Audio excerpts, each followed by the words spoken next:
Sa Vice Presidente pa naku, eto. Sa Vice Presidente pa din ho 'to, mga kababayan, at kay dating Pangulong Duterte. Ma'am Chris Rose, shoutout po sa inyo, 'no? Oh, nung hearing po, nagulat sila, nando'n si Senador Antonio Trillanes, no? Dating Senador Antonio Trillanes, mga kababayan. Gulat sila, "Aba, bakit nandito 'yan?" Ganyan. Kaya nga uminit yung ulo ni dating Pangulong Duterte. J. Timblique, di daw aattend, magpapadala lang ng statement, di kaya recitation, pang written lang. So ngayon, mga kababayan, meron napag-usapan. Ito po ay yung tungkol sa pagpapabukas ng bank account. Ito po, mga bossing, ay tungkol ho doon sa yung yung waiver. Ayan. Kaya pala pilit na gustong makita ni dating Senador Trillanes yung bank account na yon kasi may nakikita ho sila, mga bossing, no? May nakikita ho sila, mga kababayan, na na billion daw po yung pumapasok na pera. Galing daw po doon sa big time tulak. Aba, ibang klase yun, no? At nandoon ho, sinabi, binanggit yung pangalan ni Hanilet, yung kabiyak po ng dating Pangulong Duterte, si BP Sara. Sino pa po? Si Pulong at si Baste Duterte. Complete family, mga bossing. Ano po? So ngayon, may narinig ako kay dating Pangulong Duterte, ayaw pa buksan kasi kabiyak, no? O hindi pumapayag yung kabiyak ni dating Pangulong Duterte. It's either si Hanilet yun o yung dating asawa. Ngayon, nilinaw po ni dating Senador Trillanes na yung kasama pala doon sa joint account si Harry Roque at si A.R. de la Serna. Ay, hindi, iba yun. Ibang issue yun ng joint account, no? Hindi. Si BP Sara at ang dating Pangulong Duterte. Mga bossing, no? Sabi niya dito, just for the record, the joint account is between Duterte and BP Sara Duterte, not the wife. Hindi daw po yung asawa. So ngayon, naku, magkakaroon na naman tayo ng hashtag dito. Hashtag sign the waiver.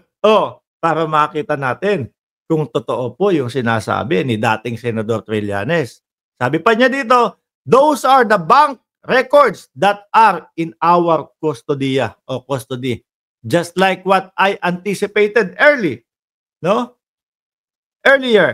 that he's been saying he is willing to sign a waiver, at the same time, it's always a bluff. Which is, ngayon, ganun nga ho yung nakikita natin, mga bossing. Diba? Sabihin, okay, sige, pipirmahan ko yan. Akala ho yata ng dating Pangulong Duterte, makakalimutin yung mga nanonood sa kanya.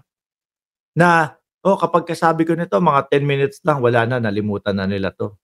Hindi ho ganun, mga boss. No? Hindi ho ganun. Pinaalala ho ulit sa kanya. Baka pwedeng pirmahan uli yung waiver. Doon na po nag-init ang ulo ng dating Pangulong Duterte, mga kababayan. At doon na nga ho natin nakita, mga bossing, na hinawakan yung mikropono, sabi, Lulu. Ano ba yun? Lulu. Lulu ka! Dapat sabay hawak ng mikropono, ipupukol, ihahataw yata kay dating Senador Trillanes. Ang sagot ni Trillanes, mga bossing, smile lang po, no? Nginitian lang po, mga kababayan. Sabi ni Leo Glenn Tumala, Sir Mark, joint account ni Roqueta at ni Boylet. Ginaya si Digong, may joint account din with Hanilet. Hindi nga daw po kay Hanilet, no? Kay BP Sara daw po, mga kababayan. Malaki-laki po, 2 bilyon yung sinasabi niyang pumapasok dun mga bossing. Sabi naman po ng dating Pangulong Duterte, kasama si Panelo, ang sabi ho nila, mga bossing, na ginawa na namin dati yan. 2016, ginawa na namin yan. Ang ginawa ho nila, mga bossing, pinakita lang po kung magkano yung laman. Hindi pinakita kung ano yung mga naging transaksyon. Hindi po pinakita kung meron bang nagdeposito dyan, kung meron bang silang winidraw na 2 billion dyan. Yun po ang gustong makita ni dating Senador Trillanes. Sir Mark, bastos po yung binanggit si Digong. O, di ba? Mga bossing, sabi nga nila kung si Superman, ang pampahina kay Superman ay kryptonite. O, kay Dracula ay cross. Dito naman po kay dating Pangulong Duterte, ballpen at waiver. Manghihina na daw po yan. At manggigigil na daw po yan, mga bossing. Nagtataka ako sa kanila. Sinasabi ho nila na kakasuhan namin yan dahil alam namin kung ano yung katotohanan. Kami ang may hawak ng alas. Kami ang may hawak ng katotohanan. Oh. Pag kinasuhan ho nila si Trillanes, mga kababayan, ang mangyayari, magiging ending lang ho yan, mga boss, is mag-e-end lang din po yan ng sign the waiver, no? Para patunayan nyo na nagsisinungaling at sinisiraan lang kayo ni Antonio Trillanes III. Pirmahan ninyo yung waiver. Pirmahan nyo yung waiver, no? Para makita natin yung mga transaction dyan. Ayan. So sa madaling salita ho, mga kababayan, ganun din ang ending.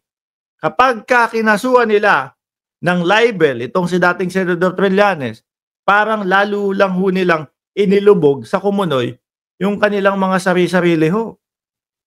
Di ba? Dahil ganun lang din po ang mangyayari. Para mapatunayan nila na sinisiraan lang sila at walang katotohanan yung sinasabi ni Trillanes, sa inyo waiver, tingnan natin yung bank account na yan. Pagka walang mga malalaking perang pumasok dyan, galing doon sa big time na tulak, sinungaling si Trillanes. No, pahiya si Trillanes. Pero kapag meron, lagot. Yun ang mapapahamak sila. Sabi ni Charlie Whiskey, i-prove ni Trillanes sa court kung totoo yan. Tapos kuha siya ng court order. Hindi nga Ngayon baliktad na. Si Trillanes na daw ang kakasuhan ng libel.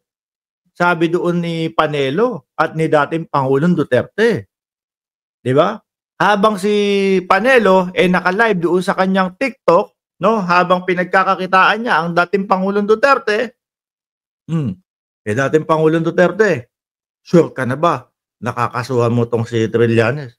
Oo, sure na. Hindi nila alam. Lalo pa silang malulugmok doon. Kaya ako naniniwala ho, mga bossing, nako, wala hong mangyayari dyan.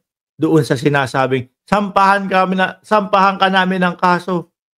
Kakasuhan ka namin. Walang mangyayari dyan. Dahil marirealize din ho nila, mga kababayan, na sila din, o yung ayaw nilang gawin, mapipilitan silang gawin. Mga bossing. No?